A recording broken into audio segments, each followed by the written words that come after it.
मोहनपुर जंगल में एक जादुई नेल पॉलिश का पेड़ था।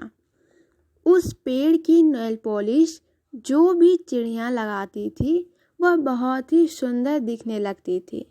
लेकिन जादुई नेल पॉलिश का पेड़ बहुत ही घमंडी था। वह सिर्फ राजकुमारी चिड़ियों को ही अपनी पेड़ की जादुई नेल पॉलिश दे दिया करता था। अगर कोई साधारण चिड़िया उस पेड़ के पास आकर जादुई नेल पॉलिश मांगती तो वह घमंडी पेड़ उसे भगा दिया करता था। एक दिन उस पेड़ के पास टूनी चिड़िया आती है जादुई नेल पॉलिश लेने। वह एक सांवली चिड़िया थी और बिल्कुल भी साधारण चिड़िया थी। कौन हो तुम और मेरे पास आने की तेरी हिम्मत भी कैसे हुई? मैं तेरी बदसूरत शक्ल देखना भी नहीं चाहती हूँ। चली जाओ यहाँ से।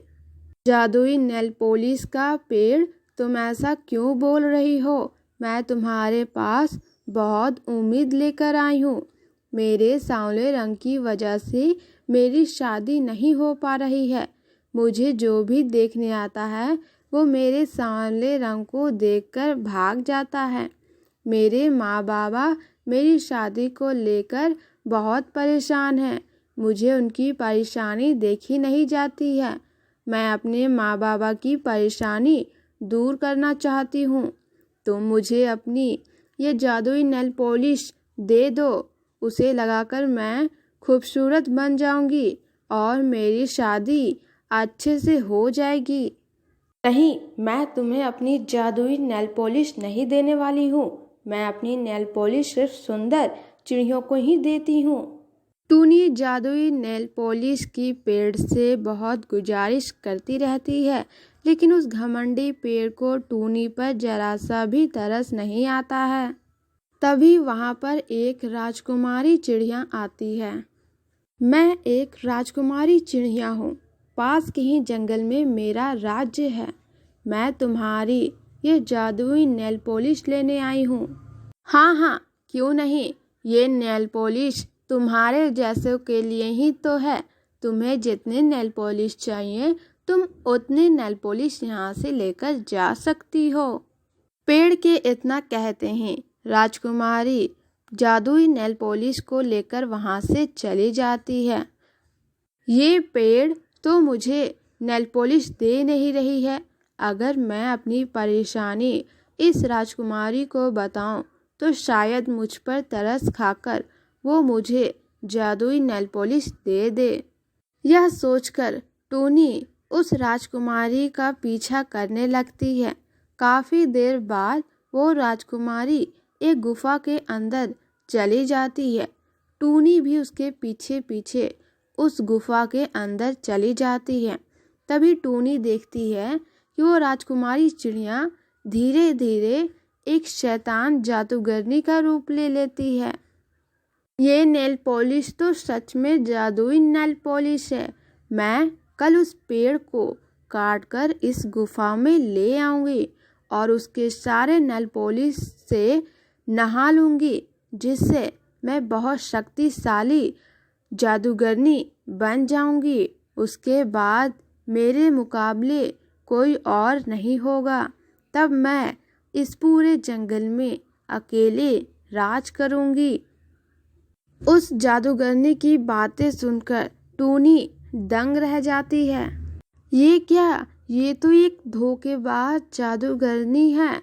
मुझे अभी जाकर उस पेड़ को सब कुछ बताना होगा, नहीं तो ये जादूगरनी उस पेड़ को काट देगी। उसके बाद टूनी इस पेड़ को सारी बात बता देती है, लेकिन वो घमंडी पेड़ टूनी की बातों पर ज़रा सा भी यकीन नहीं करता है और उल्टा उसे ही डांटकर भगा देता है। टूनी पेड़ की बात सुनकर दुखी हो जाती है और वहाँ से चली जाती है। वहीं दूसरी तरफ वो जादूगरनी अपनी जादूगर कुल्हाड़ी लेकर उस पेड़ को काटने पहुँच जाती है। ये देखकर जादुई पेड़ डर जाता है। नहीं, ये नहीं हो सकता। वो चिड़िया ने सच कहा था। अब मैं क्या करूं? मैं इस खतरनाक जादूगरनी से अपने आप को कैसे बचाऊं? और जादुई नेल पॉलिश के पेड़, अपने आप को बचाने के लिए तू जितनी चाहे कोशिश कर ले, आज तुझे मुझसे कोई नहीं बचा पाएगा। मैं तुझे काटकर अपनी गुफा में ले जाऊंगी। तभी वहाँ पर टूनी लेकर और उस जादूगरनी से कहती है, अगर तुमने इस पेड़ को नुकसान पहुंचाने के बारे में सोचा भी तो मैं तुम्हें छोड़ूंगी नहीं। ओ मामूली सी चिड़िया, तुझे मेरी शक्तियों का अंदाज़ा नहीं है। इससे पहले वो जादूगरनी कुछ कर पाती, टूनी चिड़िया उसके पूंछ में आग लगा देती है। वो जादूगरनी जलने लगती है और वहाँ से भाग जाती है। फिर पेड़ टूनी से माफ़ी मांगता है। टूनी, मुझे माफ़ कर दो, मैंने तुम्हें नेल पॉलिश नहीं देकर बहुत बड़ी गलती की है, लेकिन इसके बावजूद तुमने मेरी जान बचाई। तुमसे महान और कोई नहीं हो सकता है। टूनी, अब मैं तुम्हें सिर्फ नेल पॉलिश ही नहीं दूंगा, बल्कि तुम्हारी मदद भी करूंगा। ये लो, ये सारी नेल पॉलिश को तुम अपने खेतों में लगा देना। उसके बाद तुम्हारे पास बहुत सारी नेल पॉलिश हो जाएगी। फिर तुम्हें दोबारा मेरे पास आने की ज़रूरत नहीं पड़ेगी। टूनी उन नेल पॉलिशों को अपने खेतों में लगा देती है और फिर कुछ ही देर बाद उन नेल पॉलिशों की एक बड़ी बड़ी पौधे उग जाते हैं और उनमें खूब सारे नेल पॉलिश होते हैं। ये देखकर टूनी बहुत खुश हो जाती है और उस नेल पॉलिश को लगा लेती है। टूनी जैसे ही उस नेल पॉलिश को लगाती है, टूनी एक सुंदर सुंदर चिड़िया बन जाती है। टूनी अपना ये नया रूप देखकर बहुत खुश होती है। मुझे तो यकीन नहीं हो रहा है कि ये मैं हूँ, मैं भी इतनी सुंदर दिख सकती हूँ। मुझे बहुत ही अच्छा लग रहा है। और फिर टूनी की शादी एक अच्छे घर में हो जाती है और इस तरह टूनी खुशी खुशी रहने लगती है। तो ये थी आज की कहानी। अगर आपको ये कहानी पसंद आई तो इस वीडियो को लाइक कीजिएगा, साथ ही हमारे सेकंड चैनल को सब्सक्राइब कीजिएगा। डिस्क्रिप्शन में लिंक दिया हुआ है और इसी तरह आगे की वीडियोस देखने के लिए हमारे इस चैनल को भी सब्सक्राइब कर लीजिएगा।